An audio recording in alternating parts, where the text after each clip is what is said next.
are Union Bank of the Philippines, the Philippines' best digital bank. In the recent Bank Quality Consumer Survey on retail banks last April, we were ranked number 2 of the most helpful banks in Asia Pacific during the COVID-19 crisis and is the only Philippine bank in the top 20 list. Because of the pandemic, it has become crucial that our products and services quickly adapt to the challenges presented in this new digital normal.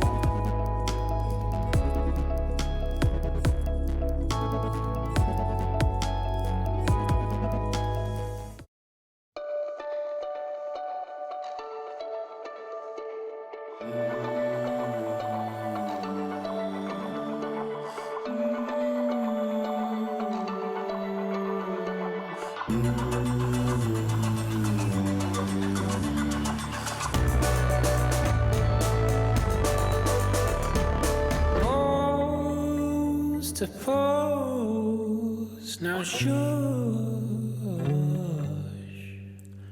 She makes the sound she makes to calm me down.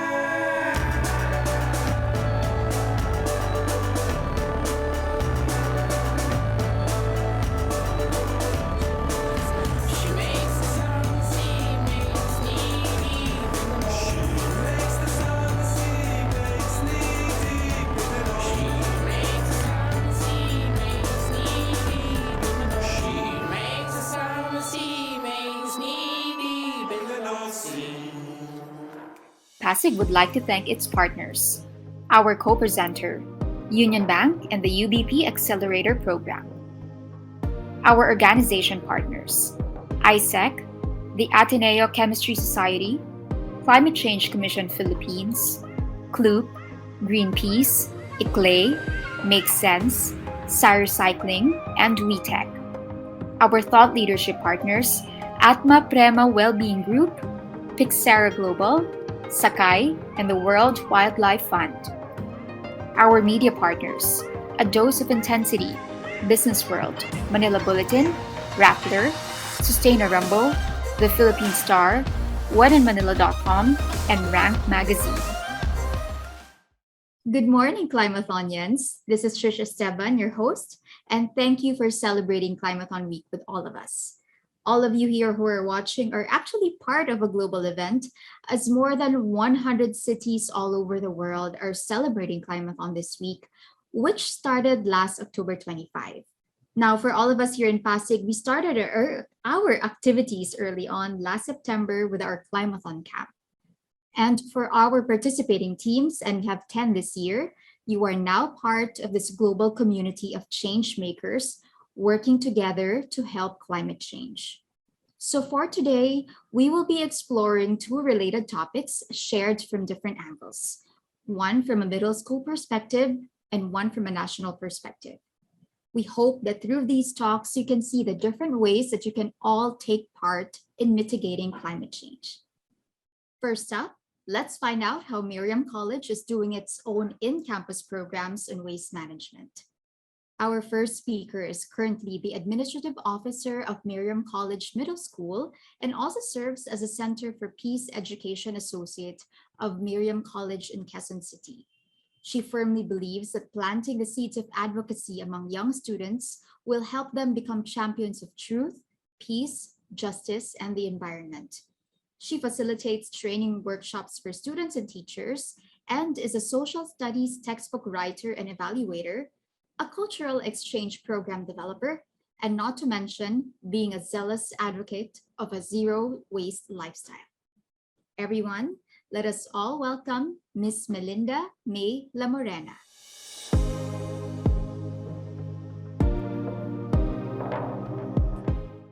Isang makakalikasang araw sa kanilang lahat.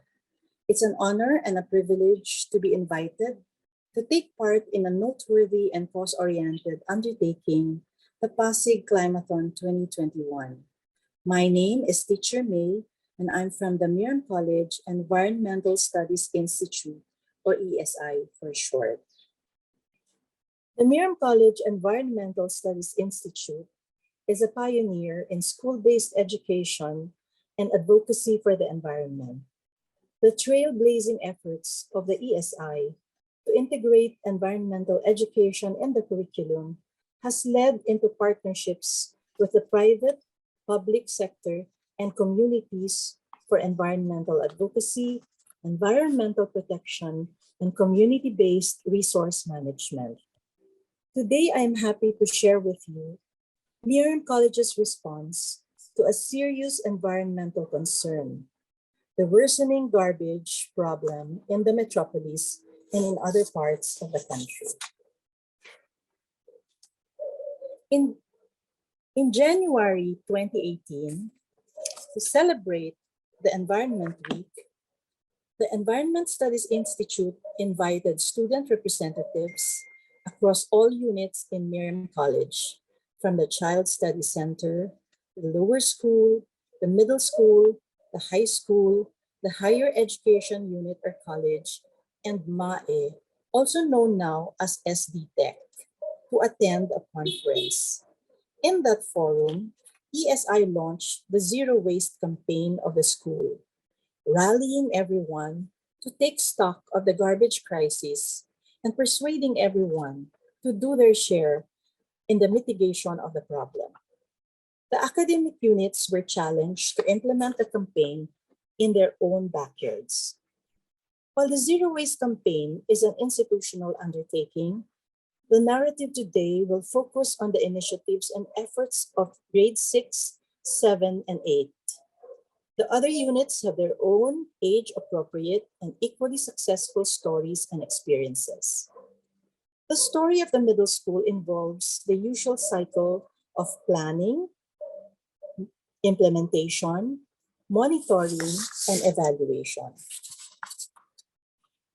When we sat down to talk about how the campaign should be managed, we asked ourselves, ano ba talaga yung gusto nating mangyari?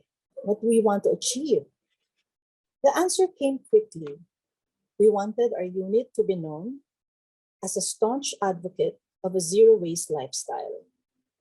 Then we started to draft our objectives, which are the following: to integrate zero-waste management concepts in the curricular and co-curricular programs of the unit, to internalize and live the habits of recycling and reusing to reduce waste, to collaborate with others to strengthen the zero-waste advocacy of the unit, and to come up with practices and strategies that will drastically reduce waste generated in the unit. So in the management of the campaign, we adhered to 4 major concepts, and these are integration, collaboration, volunteerism, and active engagement. And then we proceeded to define these key concepts because it is important to effectively communicate these concepts to all the members of the community. So when we say integration would mean integration of zero waste concepts in curricular offerings. We asked the supervisors if they can come up with action plans to integrate zero waste concepts, and if they can include zero waste ideas, ideation, and tasks in the preparation of quizzes and task sheets. Of course, the best ally of the Zero Waste campaign was our frontliners, the homeroom advisors. For co-curricular activities, we asked them to prepare homeroom modules that would reflect zero waste concepts to be implemented. In academic celebrations, we asked them to observe zero waste practices, as well as in club activities. We went a step further by asking our Lingap Kapwa Social Action Program moderators to make sure that zero waste concepts are also in place. For volunteerism, we thought that for the campaign to take flight and become sustainable, the middle school core group of movers should be people who are passionate about the zero waste advocacy, because there are zero waste advocates in the middle school. For collaboration, we said, who are we going to talk to? So it can be an individual with other individuals. It can be a subject area with another subject area. Middle school with other units to know what they are doing. The middle school and the cafeteria. And the middle school and our partner groups like the Parent-Teacher Council, the service providers, and our partners in the area of academic celebrations and social action programs. For active engagement, we thought of the campaign being implemented via a whole school approach. We thought that people should have ownership of the advocacy.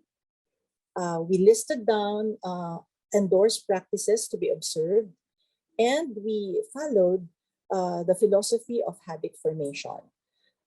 They say that it takes 21 days to make a habit. And of course, the replication of the best practices outside the school. So just to illustrate, the whole zero waste campaign was anchored on 4 important activities.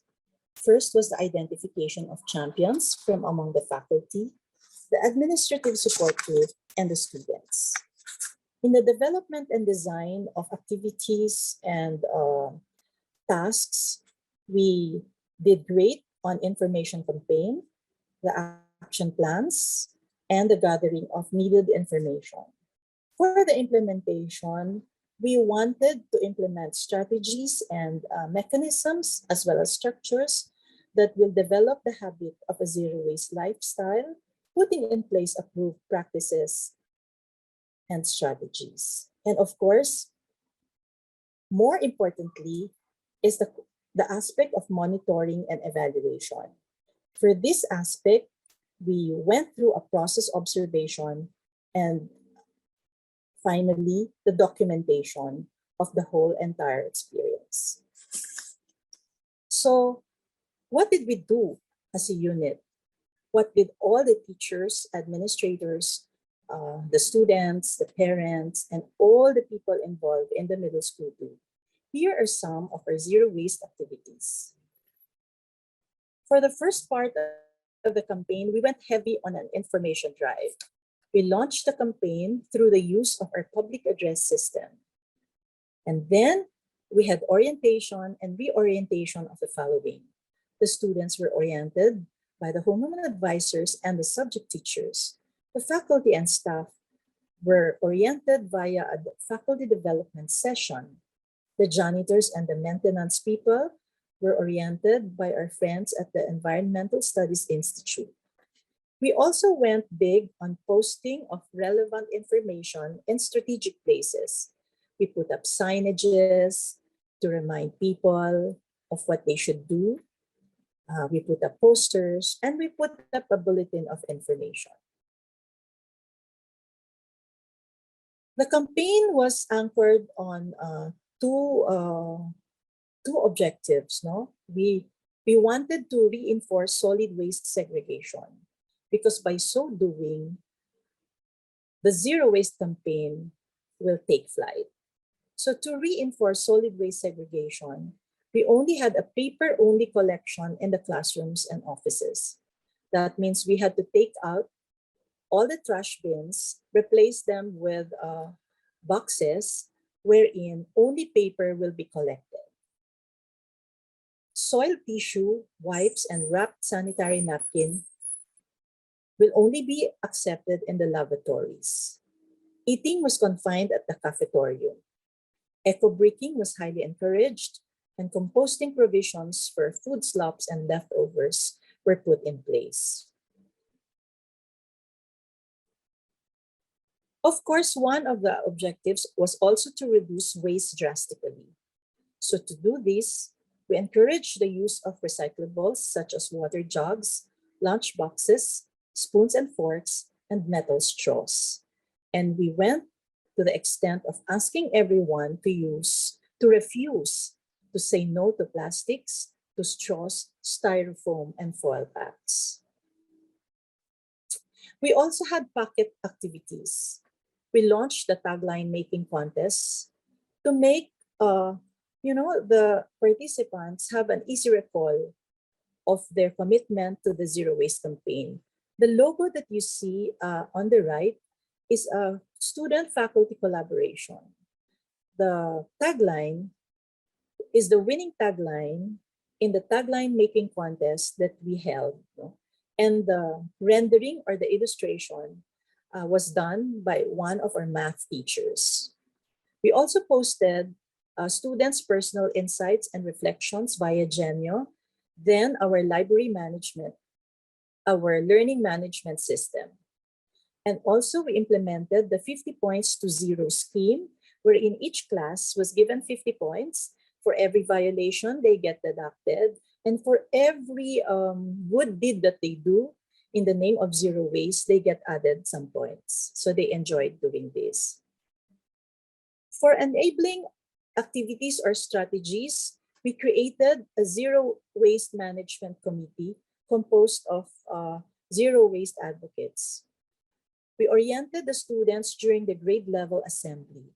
The key messages of simplicity and integrity were often discussed. Simplicity by, just buying the things that you need, because we always tell them to, our favorite quote was, live simply so that others may simply live. And also we taught them the meaning of integrity, which means we defined integrity as doing the right thing even when no one is looking. So these values and concepts are important for students to really embrace the zero waste campaign. The monitoring scheme in place was care of the janitors and the Office of the Administrative Officer. Of course, after the monitoring came the feedback giving scheme. We often gave feedback to those who needed to be reminded, and we also gave praises for people who are following or who are observing zero waste management practices. And then we went to the extent of asking the offices to go heavy on reusing bond papers and resorting to paperless transactions. And last, we had the ban on the use of paper plates and disposable eating utensils, not only during birthday celebrations, but during seminars and workshops.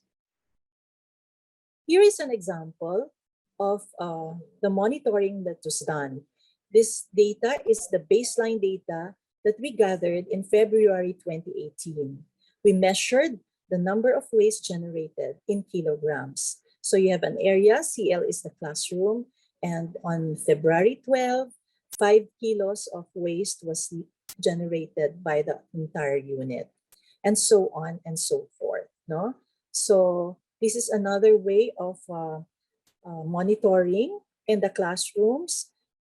We counted the number of PET bottles that were left, plastic wrappers, foil and styrofoams, and other things that were left, garbage or waste that were left by the students. These were counted on a daily basis. So if a teacher wants to know, to get data in terms of the type and the quality of wastes that is left, we have it. If they want to know which of the areas in the middle school have the most number of garbage, we can also provide them the data. So this is another way of monitoring. This is part of our documentation. This was done monthly. For reinforcement activities, we had 21 days using 21 persons on 21 different strategies to reduce waste. And then on the year before the pandemic, we decided to level up the zero waste campaign by gamifying the entire process. So the Zero Waste Management Committee thought maybe we should engage them in competitions. in friendly competitions. For the first quarter, we zeroed in on the lunch tables at the cafeteria. So we had a play go to zero at the lunch tables. So after they eat, inspectors will identify which table has the most number of food leftovers. For the second quarter, we had the drive for everyone to go for recyclables. So the officers were mobilized to count how many jugs, how many reusable lunch boxes were brought and used by their classmates. And the third quarter, we were aiming for a plastic-free classroom. So we encourage each one to make sure that when they leave the classroom, there is nothing but paper inside the classroom. For the fourth quarter, which we did never manage to finish, we called the campaign Liberating the Lavatories from Plastics. The lavatories have been a problem area. And so this last competition was supposed to engage them in making sure that to make the lavatory an extension of the classroom. So sadly, we were never able to finish this because of the pandemic. Enabling guidelines. I have already mentioned this, paperless transactions, the ban on the use of paper plates and disposable eating utensils, because these were adopted as rules and regulations. And then the most successful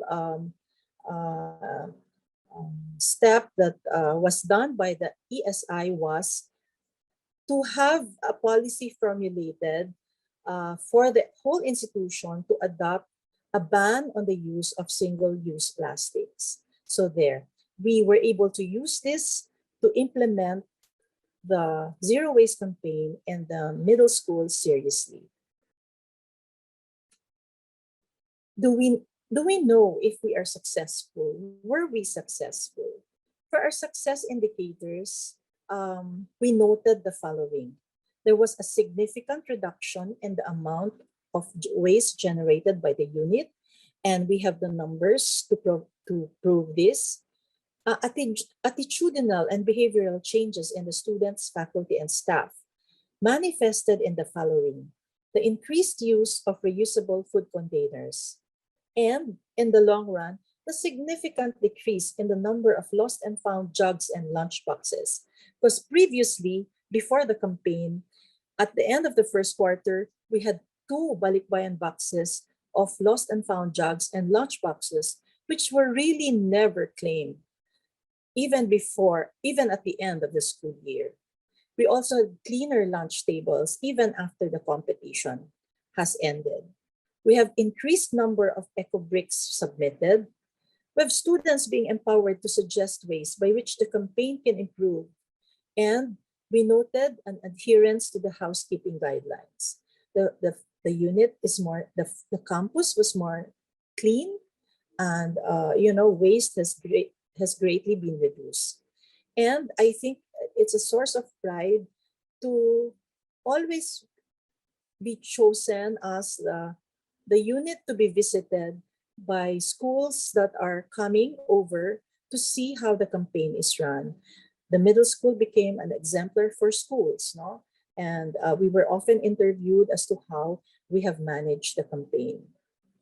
So for moving forward, what are the plans now that, what are now the plans? Because, ODL, or online distance learning, is the platform that is used to carry out the curricular objectives and the curricular program. So the ESI is now looking at developing a program which is called Zero Waste at Home. We are just trying to let the academic unit settle down for the students to become at least more well-versed in the ODL processes, and then come after the first semester, maybe we are thinking of implementing a Zero Waste at Home program. So those are the achievements of the middle school unit. in the running and the implementation of their zero waste campaign. To schools who want to venture into running a zero waste campaign, you can do it. It just takes political will on the part of the administration and faculty, an open mind and heart on the part of all the members of the community, and everybody's commitment and dedication in doing your socio-civic responsibility and doing your share in the mitigation of the garbage problem. Kayang-kaya niyo po yan. Maraming salamat po.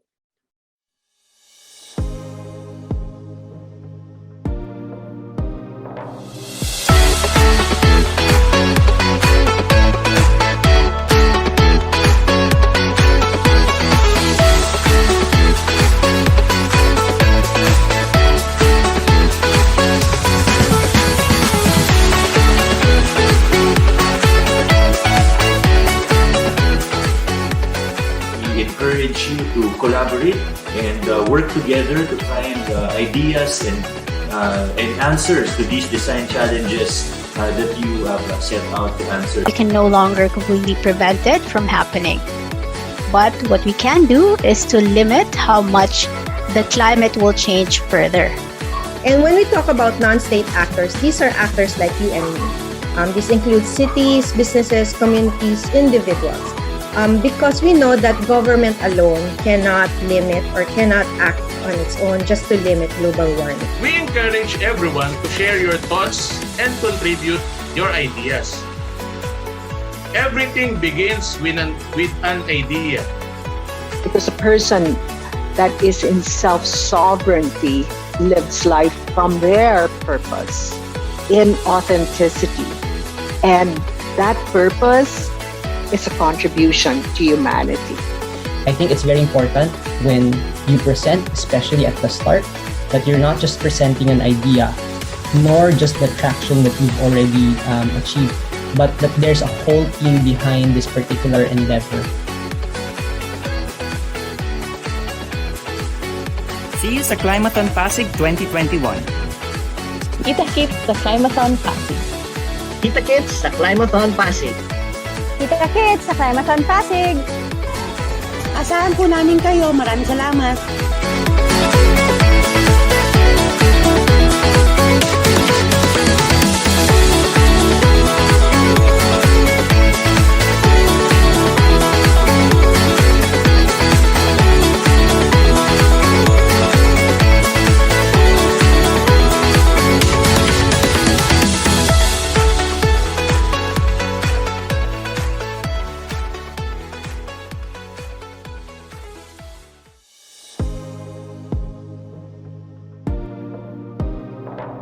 Thank you very much for that sharing, Ms. May, and more power to you and to Miriam College.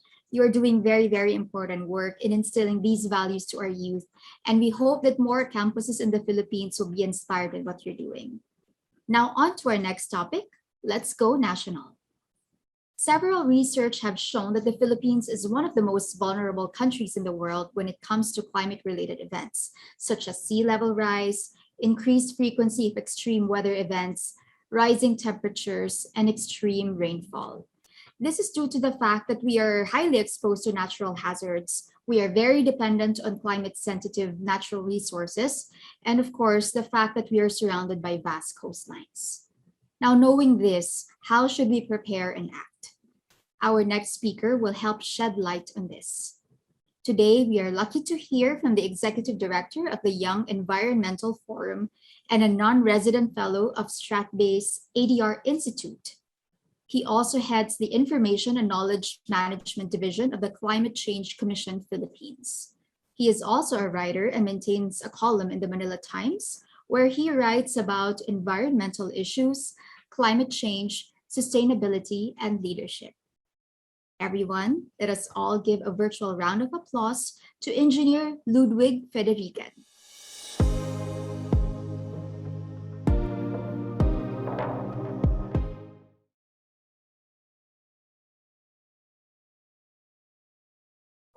To Carla Mumar and her team, the men and women behind the annual Climathon Pasig 2021, its partners and supporters, and to all young participants, good day. Events in the recent months and years have been a stark reminder no one is safe from climate change. As one part of the world deals with intense flooding, the other part is raged by droughts and wildfires. All these come as the world braces for further COVID surges due to the more transmissible and more lethal Delta variant. Without urgent action, this is the new normal that awaits the world, one with more and worse disasters and disease. With the global public health emergency still ongoing, it is understandable that we have to prioritize it. But we cannot lose sight of the bigger and even deadlier threat to humanity on the horizon, which is climate change and the risks it brings. For over 30 years now, the science has been crystal clear, but leaders all over the world choose to look away. We are now in a climate emergency, and we no longer have the luxury of time. The world's top climate scientists, working together through the Intergovernmental Panel on Climate Change, released the sixth assessment report of its working group number 1, titled Climate Change 2021, the Physical Science Basis. This reflects by far our most up-to-date physical understanding of climate change. The report doesn't mince words. Climate change, driven by us humans, is happening. It is happening quickly. It is already being felt in weather and climate extremes in every region of the world. Our planet's health has been ailing for more than a century and a half, starting when we began burning fossil fuels and releasing harmful greenhouse gas emissions in the process. The deterioration is accelerating. 2020 was the warmest year on record, and 2011 until 2020 was the warmest decade on record. As a result, we expect worsening extreme weather events, increasing temperatures, and rising seas. We have been warned of what this means. Coral reefs will vanish along with the livelihoods that depend on them. Severe harvest failures will happen more frequently. Closer to home, climate change will threaten the essentials of good health like clean air, safe drinking water, nutritious food, and safe shelter. Climate change will transform human life as we know it. And it is in this crisis that I would bring to your attention. The observed temperature in this country, according to Pag-asa, is rising at an average rate of 0.1 degrees Celsius per decade, and is projected to increase by as much as 0.9 degrees Celsius to 2.3 degrees Celsius by the year 2050. These causes drastic changes in weather patterns, an increase in frequency, intensity, and duration of floods, and an increase in frequency and intensity of droughts. The Philippines, being an archipelagic state located in the western edge of the Pacific Ocean and directly within the Ring of Fire, faces the constant risk of typhoons, drought, as well as earthquakes and volcanic eruptions. Our country was ranked fourth in the Global Climate Risk Index of 2021, the list of countries most affected by weather-related disasters like storms, floods, and heat waves from the year 2000 until 2019. Now, with climate change, we confront weather in extremes. The typhoons we have experienced in recent years have resulted in millions of amounts of loss and damage to agriculture and infrastructure, caused severe flooding, and even caused the loss of people's lives.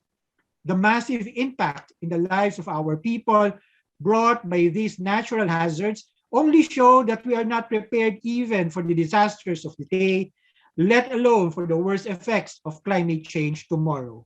We have to realize that climate change is not just a scientific and environmental issue, but all-encompassing threat to our basic human rights: food, potable water, shelter, decent livelihood, health, and life itself. Here are the impacts of climate change on various sectors. Number one, agricultural production and food security.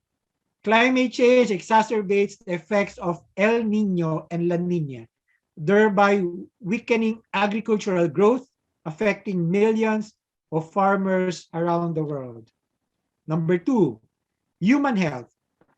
Climate change also threatens our health. It is estimated that the death rate will increase due to malnutrition, diarrhea, heat stress, and from the direct damage of disasters. Warmer temperatures exacerbate cardiovascular and respiratory diseases. Floods contaminate our water supply and make it a breeding ground for disease-carrying insects such as dengue, cholera, and others. Even our mental health is affected. Victims of disasters experience depression and post-traumatic stress disorder. People are also developing anxiety associated with climate change awareness, also called climate anxiety.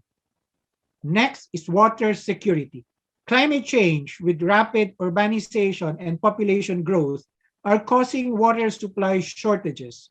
It is estimated that by the year 2040, the Philippines will be one of the water-stressed countries, and the sector most affected by the severe water supply shortage is agriculture, which is one of the main sectors of the country's economy. Next is marine ecosystems. The seas and the oceans in our country are rich in various types of marine resources, but with rising global temperatures associated with the risk of extinction are some species that are unable to adapt to the changing weather. It is also estimated that the amount of fish and sea products caught in our oceans will also decrease. Acidification or changes in the pH levels of water due to warming of the temperature causes coral bleaching, in which they turn white and lose their ability as a habitat for fish and marine animals, causing their species to go extinct. Next is economic growth. Climate change also threats our economic growth. Loss and damage to agriculture and infrastructure from severe disasters have been increasing in recent years, and as a result, the country's gross domestic product is declining. It can also push people into more extreme poverty. Next is sea level rise. Our country consists of 7,107 islands, but this number may be reduced in time due to sea level rise and continued flooding in low-lying areas in the country. The observed sea level rise in the Philippines is almost 3 times higher than the global average. Coastal communities, which are one of the poorest sectors, will be highly affected and in need of relocation. What is then our climate response, one of which is the Climate Change Act of 2009? Recognizing the vulnerability of the country to this global crisis, the Climate Change Act of 2009 was enacted to systematically address climate change in the context of development. The law established the Climate Change Commission, which is tasked to coordinate, monitor, and evaluate the programs and action plans of the government relating to climate change. The law also mandates the formulation of the National Climate Change Action Plan. The National Climate Change Action Plan outlines a long-term program and strategies for adaptation and mitigation in line with the National Development Plan. It is a comprehensive plan covering 3 administrations from the year 2011 until 2028, with key actions that enhance adaptive capacity and resilience of communities and natural ecosystems to climate change. The development of the NCCAP employed a multi-sectoral, multi-stakeholder approach. The key actions in the strategic priorities are defined along thematic outcomes. These include food security, water sufficiency, ecosystem and environmental stability, human security, climate-smart industries and services, sustainable energy, knowledge and capacity building, all of which targets two ultimate outcomes. First, enhance adaptive capacity of communities, resilience of natural ecosystems, and sustainability of built environment to climate change. And second, successful transition towards climate smart development. Under the same act, the local government units are tasked to formulate, plan, and implement local climate change action plans in their respective areas. Barangays shall be directly involved with municipal and city governments in prioritizing climate change issues and in identifying and implementing best practices and other solutions. Municipal and city governments shall consider climate change adaptation as one of their regular functions. Provincial governments shall provide technical assistance, enforcement, and information management in support of municipal and climate change action plans. Interlocal government unit collaboration shall be maximized in the conduct of climate-related activities.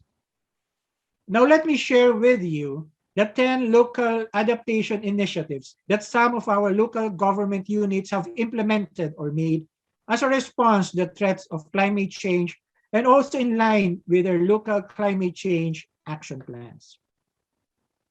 First, rainwater harvesting. Rainwater harvesting serves as an alternative source of water, especially during summer or drought. It also helps reduce flooding. The water from it can be used for irrigation, sprinkling plants, flushing toilets, and washing vehicles. The city of Marikina has already implemented an initiative to build rainwater harvesting facilities in government agencies and schools. Next is community gardens. Through urban gardening and backyard farming, we become self-sufficient, especially in this time of pandemic. In a simple way, we can convert a small part of our house, apartment, or condominium unit into a food garden by planting vegetables, fruits, and herbs from discarded items such as bottles, cans, or plastic containers. Community gardens have also been established in Barangay Holy Spirit and Payatas in Quezon City and Barangay Potrero in Malabon City, and we can learn from them. Next is roadside ditches. Roadside ditches are designed to be rainwater passageways and prevent flooding caused by heavy rainfall. In Baguio City, environmental enforcers are tasked to keep them clean to prevent overflow and cause flooding, especially during the rainy season. Next is renewable energy. The use of solar and other renewable energy to supply electricity to homes, schools, and public places will help us promote the promotion of the use of renewable energy nationwide. The island of Suluan in Guian, Eastern Samar, which was devastated by Typhoon Yolanda, is now a renewable energy capital of their own. With the efforts of their local government, households and establishments in their area are now powered by solar-powered systems. Next is reducing waste, prohibiting the use of single-use plastic. Recycling and composting at home is just one way to prevent waste from clogging waterways that exacerbate flooding and marine pollution. The town of San Fernando in Pampanga was one of the first to enact a local ordinance banning the use of plastic bags and styrofoam products. It changed the disposable consumerist mentality of their locality. As a result, San Fernando has become a green and sustainable model city. The town of Donsol in Sorsogon also implemented a plastic waste reduction program with the help of a grassroots women's organization in the area. Next is bamboo planting. Planting bamboos is not only for preventing landslides, it also provides tourism and livelihood opportunities to our communities. The town government of Lubao, Pampanga has built a bamboo park with 26 species of bamboo, and they provide training to make products from bamboo and become livelihood. Next is mangrove planting. Mangroves serve as a buffer against waves or strong currents caused by typhoons. It protects coastal communities. Mangrove trees also help to accumulate silt and act as a barrier to salt carried by seawater. Examples are the Bakawan Nature Study and Eco Park and the Katungan Ibahay Eco Park in Aklan. These mangroves protect the Kalibo coast from strong typhoons. Next is climate field schools. The Climate Field School provides in-depth training to our farmers and fishermen on climate-smart agricultural and fishing practices to improve food production and make their livelihoods more stable or resilient from the impact of climate change. Through the People Survival Fund, the town leadership of Del Carmen in Siargao, with the assistance of the Surigao State College of Technology, established the Siargao Climate Field School for farmers and fisherfolk. It aims to provide a sustainable end-to-end institutional system for the generation and application of local climate information, build the adaptive capacity of communities, and reduce the economic damage caused by climate change. Next is knowing climate risk. Knowing the climate and disaster risk in our community and developing multi-hazard early warning systems will help ensure immediate action and disaster preparedness in our community. The local government of Albay conducts trainings and education to local government units and even to households about disaster preparedness, warning system communication protocols, evacuation procedures, and regular drills are also conducted in schools, hospitals, hotels, and the community to pre the hazard-specific contingency plan. Next is building adaptive capacities of communities. Strengthening the capacity of our communities to prepare for and respond to disasters, including contingency planning, simulation exercises and drills, and early recovery planning will not only save the lives of more people, it will also help our communities to be more stable and resilient to build back better from the effects of disaster caused by climate change. The San Fernando district on the island of Camotes in Cebu empowers communities by encouraging citizens to participate in developing local solutions to climate change adaptation and disaster risk reduction. In closing, as citizens of this country, we all have a duty to participate and to strive to reduce disaster risk and adapt to, as well as mitigate, climate change. The Climate Change Commission urges everyone to work together as a community, as a nation, and as a planet towards a safer, sustainable, and resilient future for us and the next generation. Thank you very much, and I hope you learn a lot from this presentation. Thank you very much, everyone, for joining us today for Day 4 of Climathon Week. It is the final stretch before we find out the winners for Climathon Pasig 2021, so don't miss out tomorrow as we give our announcement live, 10 a.m. Friday, October 29. Spread the word and we'll see you again tomorrow. Good luck to our finalists.